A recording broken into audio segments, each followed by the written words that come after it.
So what are some things that you've been seeing out in the fields this year as far as weather condition goes? Started out really wet.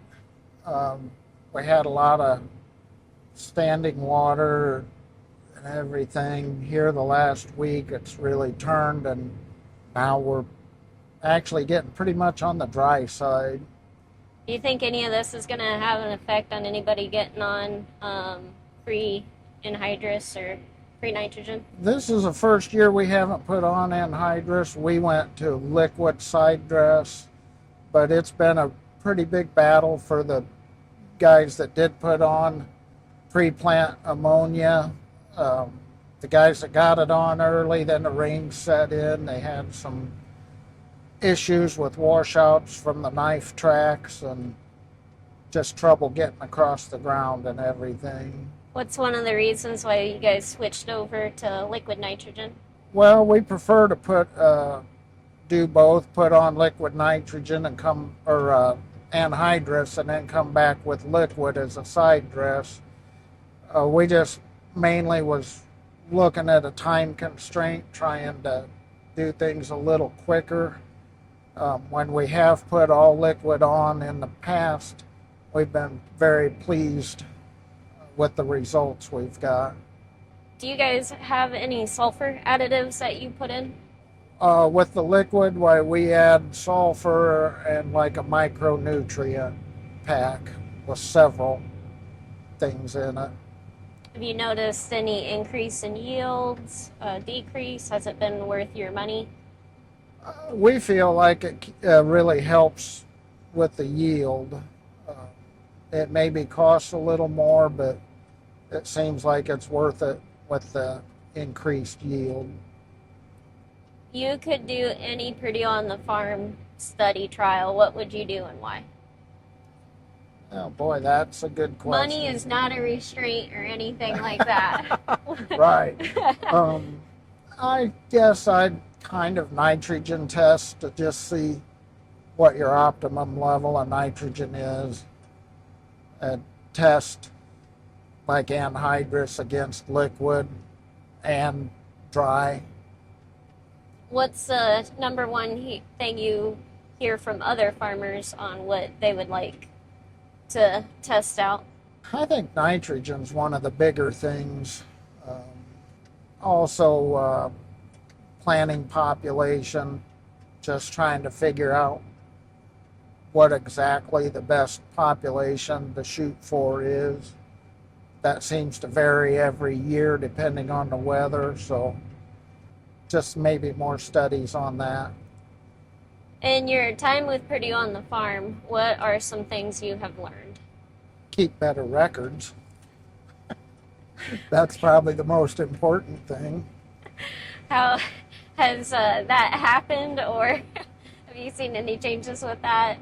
Yeah, we're trying to make some changes and do a better job. What's one thing that you would tell other farmers about Purdue on the Farm? I think it's a pretty good resource if you're interested in trying to figure a few things out or help with some trials. It seems to be a pretty good place to do that with. How do you see Purdue on the Farm fitting in with the future of extension with the transformation happening? It seems to me it'd always be a good thing to do. Just there's so much that changes all the time that it would be a good place. I think it's a good place for people to go, and it's pretty much independent.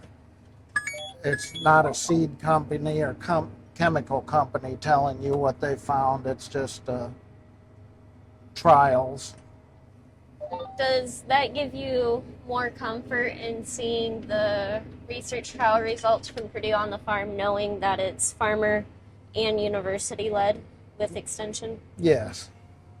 When you look at trials from Purdue on the Farm, what is a way that you would like to see that information be presented to you?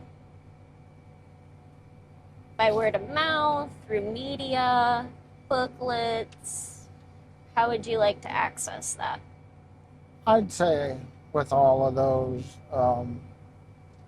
Probably booklets and word of mouth is probably the main thing I pay more attention to. I think it would be a valuable resource for Purdue on the Farm to work with ag retailers, agronomists, consultants, seed companies, all of them, to be able to achieve the mission of the farmer, what their research trial is.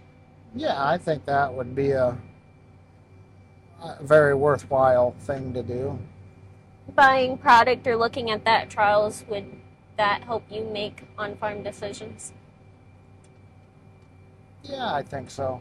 What's your favorite part about farming? Being in the tractor and combine by myself. What's your favorite season for farming? Probably spring. Spring. Okay. Why is that? Oh, it's just warm weather's finally here and it's not real hot yet. Okay. How has Purdue Extension helped you? If you just need some non-biased information, they've been fairly easy to get a hold of and talk to. Yeah. Yeah.